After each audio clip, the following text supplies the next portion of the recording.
concept classes, and today I am going to start application of heating effect. Clear? So we have already seen H is equal to I square RT, right? H is equal to I square RT. तो application किस किस चीज में इसका application होता है, कहाँ कहाँ पे इसका उपयोग होता है देखते हैं। तो आप लोग देखे होंगे हीटर, इलेक्ट्रिक हीटर में, इलेक्ट्रिक फ्यूज में, इलेक्ट्रिक बल्ब में, इलेक्ट्रिक टोस्टर में, इलेक्ट्रिक आयरन में, बहुत सारे जगह पे इसका यूजेज है। तो कुछ चीज़ों में तो मैं बताऊंगा भी, उसका नेचर कैसा होता है सारा मैं डिस्कस करूंगा यहाँ पे। तो देखिए कहाँ कहाँ पे यूज होता है। फर्स्ट वन है इलेक्ट्रिक हीटर, इलेक्ट्रिक हीटर में यूज होता है। Second electric toaster, TOSTER। फिर इलेक्ट्रिक बल्ब में, इलेक्ट्रिक बल्ब में होता है। और भी यूज होता है इलेक्ट्रिक फ्यूज में होता है, इलेक्ट्रिक फ्यूज। और भी जगह यूज होता है, इलेक्ट्रिक आयरन में यूज होता है, इलेक्ट्रिक आयरन में। क्यों यूज होता है? क्योंकि हीट डायरेक्टली प्रोपोर्शनल है रेजिस्टेंस का। रेजिस्टेंस जितना ज्यादा होगा हीट उतना ज्यादा होगा। क्लियर? रेजिस्टेंस के साथ साथ उसका मेल्टिंग पॉइंट भी हाई होना चाहिए, नहीं तो क्या हो जाएगा, गल जाएगा, वो मेल्ट कर जाएगा। तब हीटर में कैसे यूज करेंगे? तब देखेंगे nature of material, nature of material देखेंगे, नेचर ऑफ मटेरियल, मटेरियल का नेचर। तो क्या क्या होना चाहिए? हाई रेजिस्टेंस होना चाहिए। क्या होना चाहिए? High resistance. मटेरियल का नेचर हाई रेजिस्टेंस का होना चाहिए। अगर हाई रेजिस्टेंस नहीं होगा तो हीट उतना दे ही नहीं पाएगा। क्लियर? क्योंकि H is equal to I square RT, जितना ज्यादा डायरेक्टली प्रोपोर्शनल है, तो हाई रेजिस्टेंस वाले होना चाहिए। सेकेंड क्या होना चाहिए? हाई मेल्टिंग पॉइंट होना चाहिए। क्या होना चाहिए? High melting point. High melting point. A high melting point क्यों होगा? अगर मेल्टिंग पॉइंट हाई नहीं होगा तो जैसे हीटर है या टोस्टर है या बल्ब है या इलेक्ट्रिक आयरन है, उसका फिलामेंट क्या हो जाएगा? मेल्ट कर जाएगा। इसलिए मेल्टिंग पॉइंट हाई होना चाहिए। क्लियर?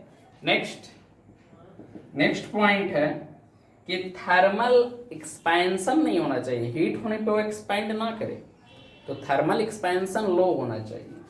तो थर्मल एक्सपेंशन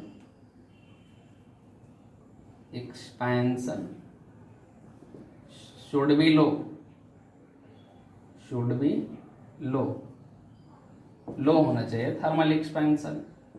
क्लियर? जितना थर्मल एक्सपेंशन कम रहेगा उतना बेहतर होगा, क्योंकि बहुत ज्यादा हीट होता है। क्लियर? नेक्स्ट जो पॉइंट है कि ये ऑक्सीजन से रिएक्ट नहीं करना चाहिए, क्योंकि मेटल है ना, मेटल अगर ऑक्सीजन से रिएक्ट करेगा तो मेटल ऑक्साइड बन जाएगा और उसका नेचर क्या हो जाएगा? चेंज हो जाएगा और वायर टूट जाएगा, ब्रिटल नेचर का हो जाएगा। क्लियर? तो it should not react with oxygen, react with oxygen, ये ऑक्सीजन से रिएक्ट नहीं करना चाहिए। क्लियर? नेक्स्ट है ऐसे HR नेचर जरूरी है जो कि हीटिंग इफेक्ट में जितने भी एप्लियंसेस यूज होता है उसको में यूज होने के लिए। क्लियर? इसको लिखिए। आगे देखते हैं इलेक्ट्रिक बल्ब और इलेक्ट्रिक हीटर। तो अभी देखें नेचर ऑफ मटेरियल जो heating effect of electric current पे वर्क करता है। तो 2-3 टॉपिक देखेंगे, जैसे इलेक्ट्रिक बल्ब, इलेक्ट्रिक बल्ब के बारे में देखेंगे, इलेक्ट्रिक हीटर, इलेक्ट्रिक हीटर के बारे में देखेंगे। इलेक्ट्रिक हीटर हो या इलेक्ट्रिक आयरन हो, सब सेम चीज है। इलेक्ट्रिक आयरन या इलेक्ट्रिक टोस्टर हो, सब सेम चीज रहता है। और एक और देखेंगे इलेक्ट्रिक फ्यूज, इलेक्ट्रिक फ्यूज के बारे में देखेंगे। क्लियर। और एक लास्ट पॉइंट देखेंगे rating of electric fuse, rating of electric fuse. इतना पॉइंट डिस्कस अभी करूंगा मैं। क्लियर। तो देखते हैं कि इलेक्ट्रिक बल्ब, तो इलेक्ट्रिक बल्ब का जो फिलामेंट होता है वो टंगस्टन का बना हुआ होता है। किस चीज का बना हुआ होता है? टंगस्टन का। तो सबसे पहले तो ये वर्क करेगा on the basis of electric heating effect of electric current. तो लिख सकते हैं work on heating effect of electric current, heating effect of electric current किस पे काम करता है? इलेक्ट्रिक करंट के हीटिंग इफेक्ट पे। नेक्स्ट पॉइंट लिख सकते हैं कि tungsten is made up of nichrome या सॉरी किस चीज का बना होता है? इसका फिलामेंट टंगस्टन का बना होता है। ठीक। तो फिलामेंट इसका किस चीज का बना होता है? टंगस्टन का बना होता है। और टंगस्टन का मेल्टिंग पॉइंट होता है 3380 डिग्री सेल्सियस। तो मेल्टिंग पॉइंट हाई की लो? हाई है। Clear.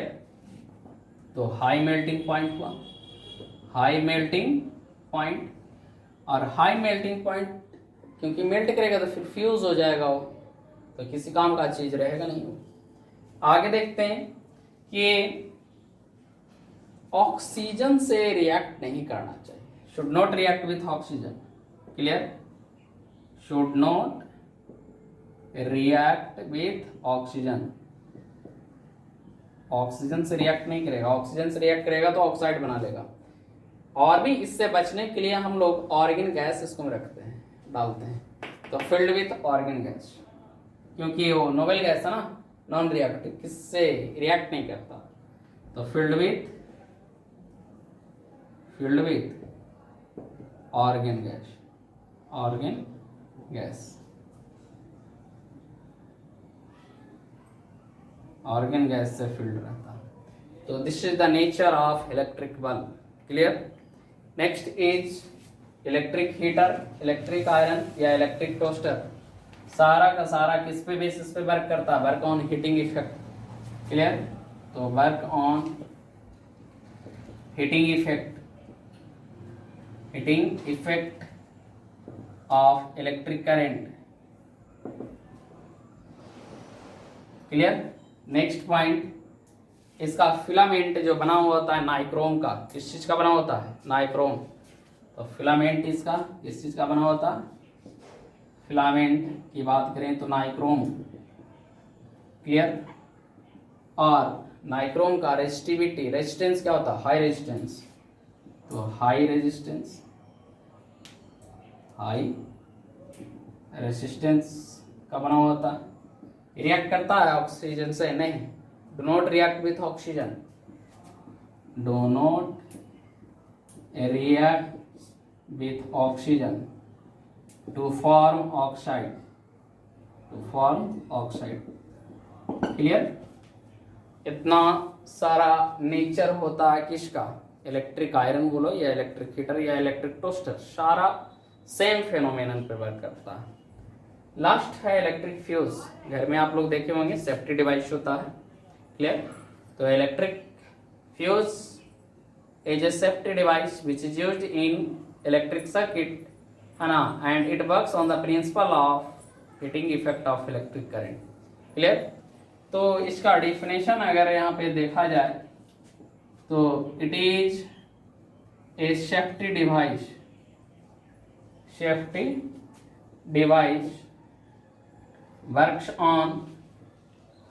on principle of heating effect of electric current, heating effect of electric current।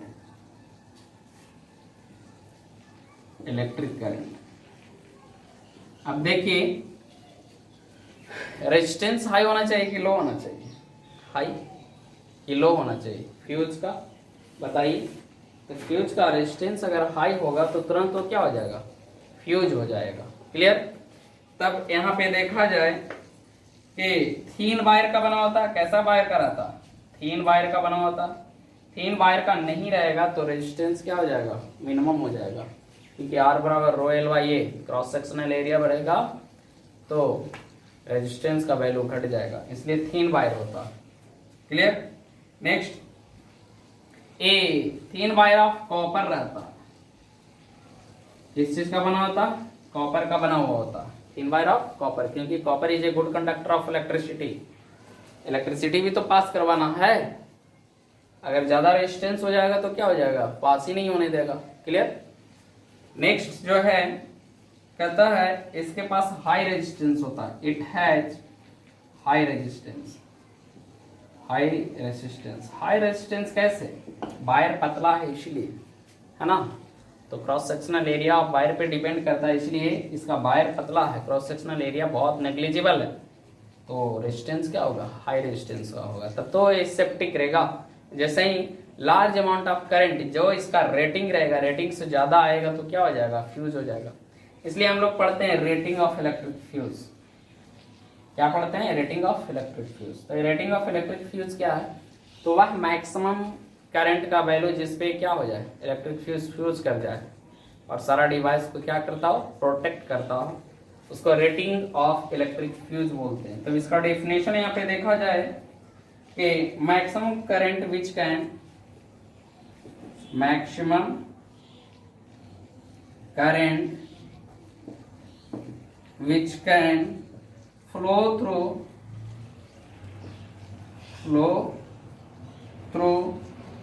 a fuse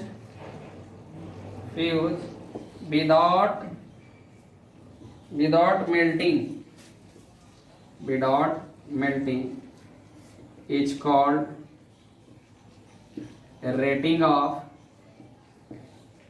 electric current, electric fuse, इसको रेटिंग बोलते हैं। इसको रिप्रेजेंट कैसे किया जाता है, तो रिप्रेजेंटेड बाय, जैसे 2 एम्पियर ऐसे लिखा रहेगा फ्यूज पे, आप लोग देखिएगा फ्यूज, इन्वर्टर को पीछे से खोलिए या स्टेबलाइजर को पीछे से, या कोई भी टीवी में आप खोल करके देखिए, तो उसका फ्यूज में ऐसे लिखा रहेगा 2 ampere, 5 ampere, 9 ampere, 16 ampere, 32 ampere. ये डिपेंड करता है कि कितना लोड देना है, लोड पे डिपेंड करता है। तब रेटिंग की बात आया तो पावर तो पढ़ना ही पड़ेगा, power of electric current. Clear. तो अगले क्लास में मैं डिस्कस करूंगा। क्लियर। तो आज का टॉपिक यहीं पे एंड करता हूं।